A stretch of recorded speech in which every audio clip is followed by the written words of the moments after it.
মুসা নবী রোজা রাখছিলেন। মুসা নবী রোজা রাখতে গেলেন কেন? কারণ সেই দিন ফেরাউনের হাত থেকে আল্লাহ ওনারে কি করছেন? সেভ করেছিলেন। কি কঠিন নির্যাতন না ফেরাউন করেছিল। মুসা নবীর নামটাই কোরআনে আল্লাহ 136 বার নিয়েছেন। সুবহানাল্লাহ বলবেন না? কতবার? কোরআনে জায়গায় জায়গায় বিভিন্ন সূরার ভিতরে আল্লাহ পাক ওনার কথাগুলি বলছেন। এত আলোচনা কেন আসলো? আর ফেরাউনের মৃত্যুটা নিয়ে এত আলোচনা কেন?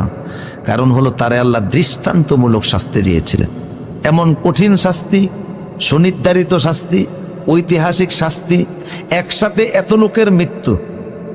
ফেরাউনের সাথে ওই সময় বাহিনী ছিল 80,000। কত হাজার? 80,000 গোরসোয়ার বাহিনী ছিল। সবগুলি লোকসহ সেই মৃত্যুবরণ করছে লোহিত সাগরে। এই যে একটা ঐতিহাসিক ঘটনা, এটা যেন বিশ্বের ইসলাম সালাও, বাইবেলে, ত্রিপিটক, জেন্দাবেস্তা, অন্যান্য ধর্মগ্রন্থে আছে। সারা পৃথিবীর মানুষ যেন এখান থেকে শিক্ষা নেয়, এই জন্য বারবার এই আলোচনা আসছে। ইযহাব ইলা ফিরআউনা ইন্নাহু তাগা।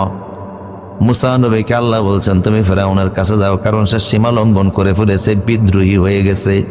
তগা মানে বিদ্রোহ, বিদ্রোহী হয়ে গেছে। ফাকুল হাল্লাকা ইলা আন তাজাক্কা, তুমি তাকে গিয়ে বলো, হে ফেরাউন তুমি কি ভালো হতে চাও? তুমি যদি ভালো হতে চাও, এই বিদ্রোহী জীবন থেকে বের হইতে চাও, আহাদিয়াকা ইলা রাব্বিকা ফাতাখশা, তাইলে আমি তোমার এমন রাস্তা দেখাবো যে রাস্তায় চললে তোমার এত বড় জিন্দেগির সব পাপ আল্লাহ মাফ করে দিবে।